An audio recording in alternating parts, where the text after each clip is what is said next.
आणि तुमच्या पुढं आमच्यासारख्या लहान माणसाला बोलण्याची संधी मिळते, हे आमचं अहोभाग्य. वंदनीय राष्ट्रसंत श्री तुकडोजी महाराज त्यांच्या अभंगवाणीत अभंग लिहितात. आवरावे ज्ञाने आवरावे मन सदा गुरुध्यानी विषय चिंतनी गुंतू नको मनाची मागे जावे विचाराने आवरावे ज्ञाने बोध बळे कुर्म जैसा करी अंकुचन शिरा तैसा योग बरा वाटे मना तुकड्या दास म्हणे करोनी सायास आपुल्या मनास ध्यानियान आवरावे मन सदा गुरुध्यानी. महाराज वंदनीय राष्ट्रसंत श्री तुकडोजी महाराज आपल्यासारख्या जीवांना, गुरुबुद्धी असणाऱ्या जीवांना चेतावणी देत आहे, सजग करत आहे, सावधानता देत आहे की बाबा रे, आपल्या या मनाला आवर पक्क धरा. कुठे धरा? सदा गुरु ध्यानी. कोणाच्या ध्यानात? गुरुच्या ध्यानात. 15 वर्षे झाली, 18 वर्षे झाली, सद्गुरू श्री राणोजी महाराज आपल्यातून गेले. पण राणोजी महाराज गेले का की आहे? आता ज्यांचा फोटो आपल्या समोर आहे, बसले आहे, आपल्या पाहत आहे, आपल्याकडे कार्यक्रम कसा घेत आहे माझा मुलगा, माझे शिष्य पाहत आहे ते कसं नियोजन आहे यांचं. पण ते खरं पाहत आहे का? आहे का तिथे?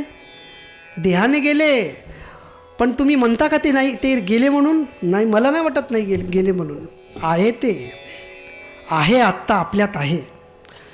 कशी आहे? कशाच्या रूपाने आहे माहीत आहे का? ज्ञानाच्या रूपाने आहे. ज्ञान घेऊन आहे.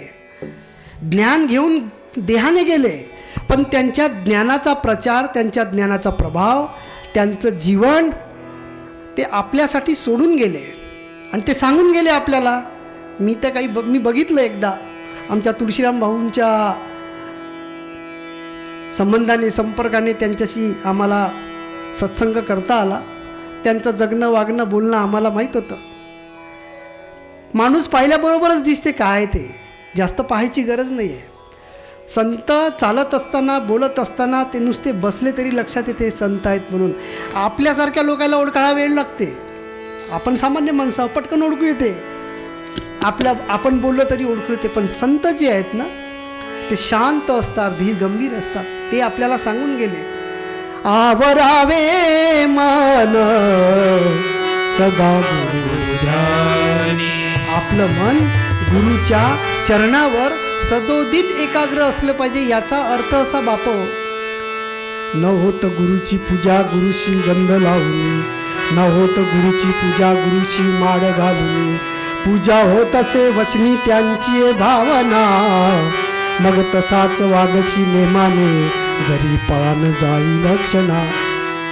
सद्गुरू माऊलीचे पाय 500 रुपयाच्या साबणानं जरी धुतले, सद्गुरू माऊलीच्या पायावर 100 रुपये किलोच्या तांदळाच्या अक्षिदा जरी लावल्या, सद्गुरूच्या पायावर 500 रुपये पावाचे फुलं जरी टाकले तरी गुरुची पूजा होत नाही म्हणतात तुकडोजी महाराज. ही शरीराची पूजा झाली. शरीराची पूजा आवश्यकच आहे, नाही असं नाही. पण त्याही पूजेपेक्षा महत्त्वाची पूजा काय? वचनी त्यांची भावना. त्यांच्या वचनावर आपली भावना असणे ही पूजा आहे. मनारे ध्यास धरू हरीचा, मनारे ध्यास धरू हरीचा, विसरून लक्ष विषयाचे, विसरून लक्ष विषयाचे, मनारे ध्यास धरू हरीचा, मनारे ध्यास धरू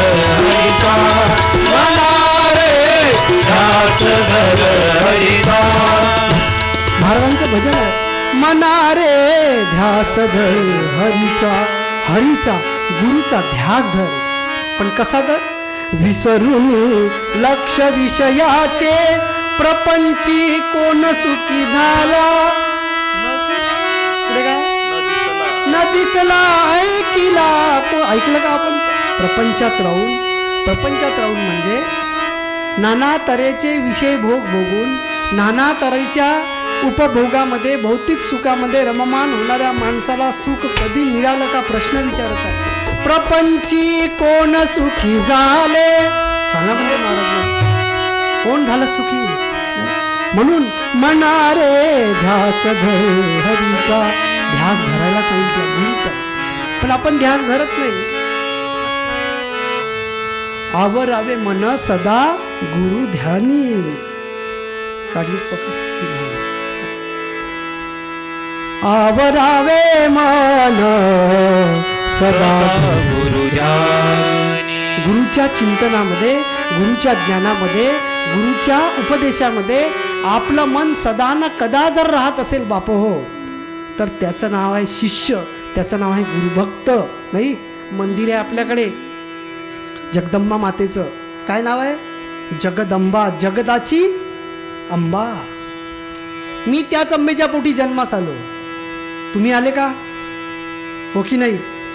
अंबेच्या पोटी जन्म झाला की नाही? होतं म्हणा. आकाशातून पडलो का आपण? नाही. त्याच जगदंबेच्या पोटी आपण जन्मास आलो. मी इथून बसलो बाप हो. 9 महिने 9 दिवस पोटात वाळवलं त्या आंबेने आपल्याला. आपलं दूध पाजलं, रक्त नव्हे रक्त पाजलं हो. रक्त पाजून आपल्याला उभं केलं त्या जगदंबेने. त्या जगदंबेचं हे प्रतीक आहे. ती जगदंबा आपल्याला बडी मागते. बडी तुम्ही देता का? बडी कधी दिला का जगदंबेला बडी?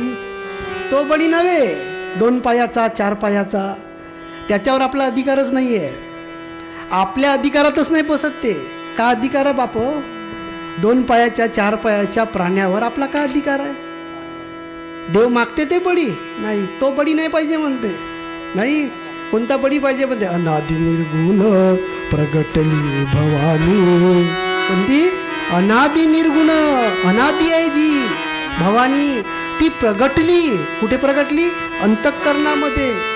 महिषासुर मर्दिनी त्रिविध तापाची करावया झाडणी.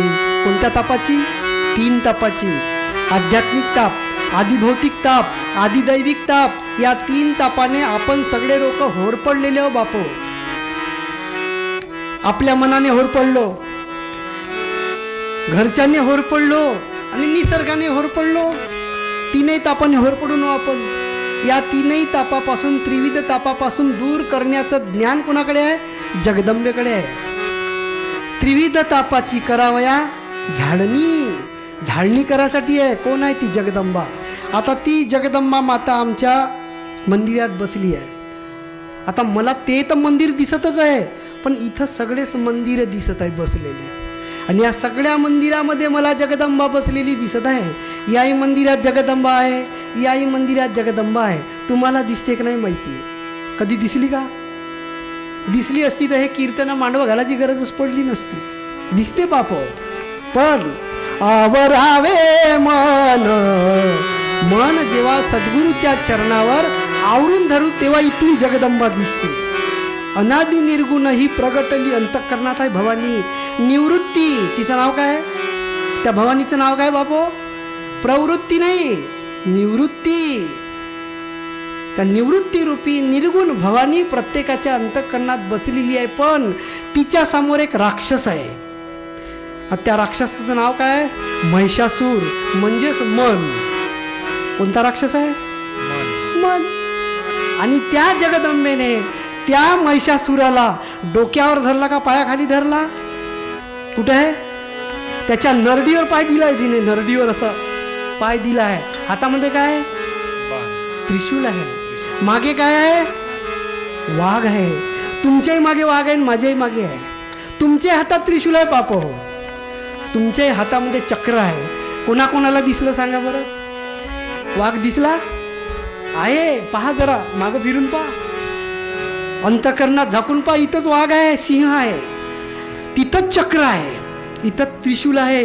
विवेक, वैराग्य, गुरुभक्ती नावाचं त्रिशूल आहे. आणि ते तिने त्या महिषासुराच्या छाताळात घातलं आहे. पूर्ण आरपार. आपलं गेलं का? फक्त चालू आहे घंटी सुख करता दुर्गे दुर्घट भारी, घंटे हलवणं चालू आहे. अरे घंटी हिला कर देखता, मुंडी हिला कर देखता, लेकिन जगदम्बा दिखने वाली नहीं है. नहीं, मारी सिकवाड़ी पर ध्यान दे जो, जान जो, छान जो, पछत. तुम्हाला तर माहीतच आहे, सेवालाल महाराज सांगून गेले, मारी सिकवाडी पे ध्यान दे जो. मी सांगत आहो म्हणते सेवालाल महाराज, बाबा रे ही भवानी नव्हे, ज्या भवानीसाठी तुम्ही 2 पाय 4 पाय घरात आणता आपल्या, तिची गरज नाही आहे, ती भवानी नाही, ते भवानीला पाहिजे नाही. इथला 4 पायाचा आहे, इथं आहे 4 पायाचा. कोण आहे माहीत आहे का? अंतःकरण, मन, बुद्धी, चित्त, अहंकार. मन, बुद्धी, चित्त, अहंकार या 4 पायाचं जनावर आहे. याचा बळी कोणी कोणी दिला? दिला बाबाजी? नाही दिला. हे 4 पाय असेच आहे आणि त्याचं पालन पोषण चालू आहे तिकडे न्यायासाठी. महाराज म्हणतात, आवरावे मान सदा गुरु ध्यानी. हे मन आवरलं पाहिजे. आणि कसं आवरलं पाहिजे म्हणते महाराज? विषय चिंतनी गुंतू नको. विषयाच्या चिंतनात गुंतू नको रे बाबा, याला आवर. इथं बसलेल्या महिषासुराचा वध कर. इथं बसलेल्या निवृत्तीरूपी जगदंबेच्या हातामध्ये विवेक आणि वैराग्य गुरुभक्ती नावाचा जो त्रिशूळ आहे, त्या त्रिशूळाला तेच कर तू गुरुच्या चरणावर जाऊन, त्याला धार लाव आणि ते या मनावर वार करा म्हणते महाराज. हे ज्या दिवशी होईल त्या दिवशी जगदंबेचं मंदिरही पावन आहे, जगदंबा प्रसन्न आहे आणि इथंच स्वर्ग आहे आणि इथंच महिषासुराचा वध आहे बापो. याच देही, याची डोळा आणि पाहे मुक्तीचा सोहळा इथंच आहे बाबाजी.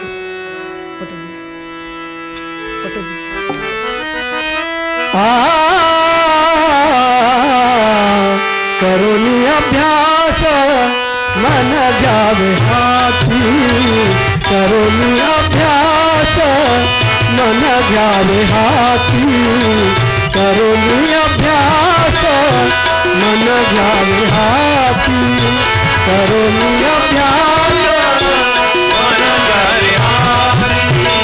करोनी अभ्यास मन घ्यावे हाती. करोनी अभ्यास मन घ्यावे हाती. मग जावे पंथी सज्जनाचा. मग जावे पंथी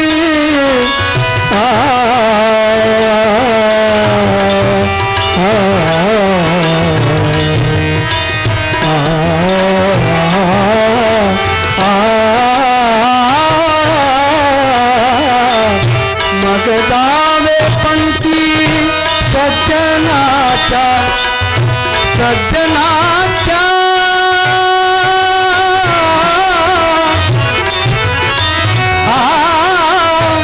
मग जावे पंथी सज्जनाचा.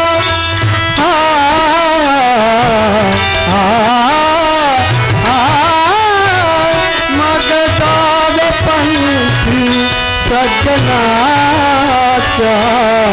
सज्जनाचा करोनी अभ्यास मन घ्यावे हाती. करोनी अभ्यास मन घ्यावे हाती. करोनी अभ्यास मन घ्यावे हाती. काय म्हणतात राष्ट्रसंत? करोनी अभ्यास मन घ्यावे हाती. अभ्यास करा म्हणते. आता अभ्यास म्हटलं की प्रश्नच पडते, का अभ्यास करा? आमच्याकडे काही गुरुभक्त मंडळी आमच्या गावाकडे, तुम्ही म्हणा काही बने, पण हे तुमचं वाचायचं बियाचं आम्हाला काही समजत नाही आणि आमचा काही अभ्यास होत नाही. मी त्यांना म्हटलं, वाचणे म्हणजेच फक्त अभ्यास आहे का? एखादं पुस्तक काढायचं, ते वाचायचं, त्याच्यात काय लिहून आहे, याचं नाव अभ्यास नाही आहे. अभ्यास म्हणजे दैनंदिन जीवनामध्ये आपण आपल्याकडून कुठले कर्म करत आहोत, चांगले करत आहोत की वाईट करत आहोत, याचं चिंतन करणे म्हणजे अभ्यास. पुस्तक वाचणे म्हणजे अभ्यास नाही. पुस्तक वाचणारे भरपूर आहे हो आमच्यासारखे.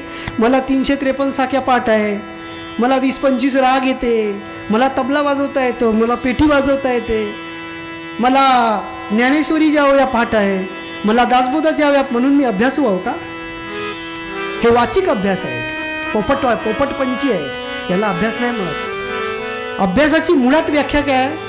आपण कसं जगत आहोत, आपल्या बोलण्याने कोणी दुःखी होत आहे का, आपण जीवन जगत असताना आपल्या वागल्या बोलण्यामुळे दुसऱ्यांच्या अंतःकरणाला धक्का लागत आहे का, याचा नेहमी आपण विचार करणं, याचं नाव अभ्यास. अभ्यास. अंतःकरणाचा ध्यास मिटवण्यासाठी आवश्यक असलेलं अध्ययन म्हणजे अभ्यास. अध्यासाला मिटवण्यासाठी आवश्यक असलेलं चिंतन म्हणजे अभ्यास. पुस्तक वाचणे म्हणजे अभ्यास नाही.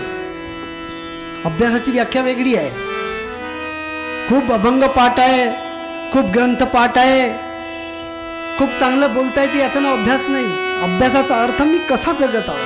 मी जगदंबेचा भक्त आहो तर मी रस्त्याने चालत असताना माझ्या तोंडातून शिव्या निघते की चांगले बोल निघते.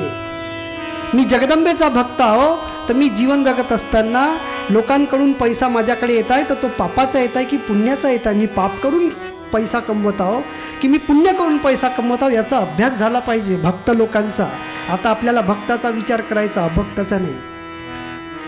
आवरावे मन, आपलं मन आवरायचं, अभ्यास करायचा आहे की मी जगदंबेचा भक्त आहे तर मी कसा जीवन जगत आहो, आपलं चित्त कसं आहे, नाही त्याचा विचार करायचा आपला.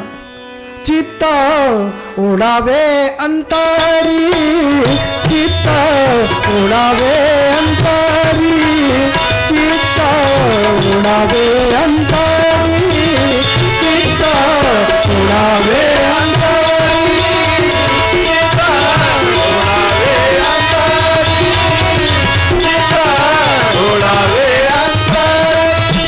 जाऊ नये त्यांच्या भरी,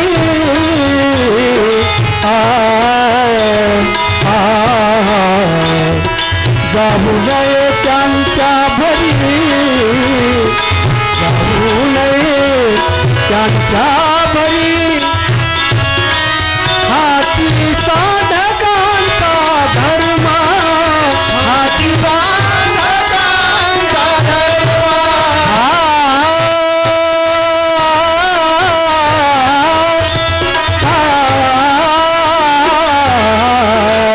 हाची साधकाचा धर्म, हाची साधकाचा धर्म.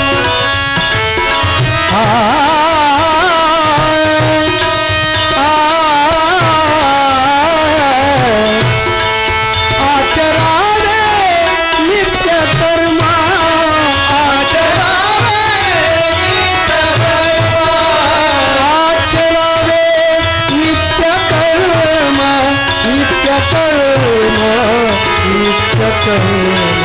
चित्त ओढावे अंतरी, चित्त ओढावे अंतरी, चित्त ओढावे अंतरी. काय म्हणतात राष्ट्रसंत, हे चित्त ओढावे अंतरी, जाऊ नये त्यांच्या भरी. मनात आलं तसं करू नये, मनाच्या मागं मागं जाऊ नये, त्याला आवरून धरावं. आवरावं मन सदा गुरु ध्यानी, विषय चिंतनी गुंतू नको. मनाच्या मागे जावे विचाराने, विचार करा, त्याच्या मागं असं जाऊ नका म्हणते महाराज. चित्त ओढावे अंतरी, जाऊ नये त्यांच्या भरी. हाची साधकांचा धर्म, भक्त म्हणवणाऱ्यांचा, गुरुभक्त म्हणवणाऱ्याचा, मी जगदंबेचा भक्त आहे म्हणवणाऱ्याचं हे प्रथम कर्तव्य आहे की हाची साधकाचा धर्म आचरावे. नित्य कर्म, नित्य कर्म, कुठलं कर्म, संतांनी दिलेल्या ज्ञानाप्रमाणे, संतांनी दिलेल्या वचनाप्रमाणे मी जीवन जगत आहो का याचा सदोदित प्रयत्न करणं. आपण तसं जगत आहो का, तसं वागत आहो का, याचा प्रयत्न केला पाहिजे की नाही आपण. पण तसा आपण प्रयत्न करत नाही. आमच्याकडे एक भक्त आहे, त्यांच्या घरी दुर्गादेवी बसते नवरात्रला. ते दुर्गादेवीची 9 दिवस पूजा करतात, त्यांची बाई 9 दिवस उपवास करते आणि आम्हा सगळ्या लोकांना जेवण करायला बोलवते. आज त्याची आई आमच्या घरी आली होती आणि ती आई दुसऱ्याच एका आपल्या नातेवाईकाला फोन करत होती. काय करत होती माहिती आहे, बापू काय माझे डोळे कसे तरी आता चष्मा उतरल्यासारखे वाटते. हो का, मला दवाखान्यात घेऊन जा डोळ्याच्या. पैसे मीच देतो. तिला विचारलं मी, आई तू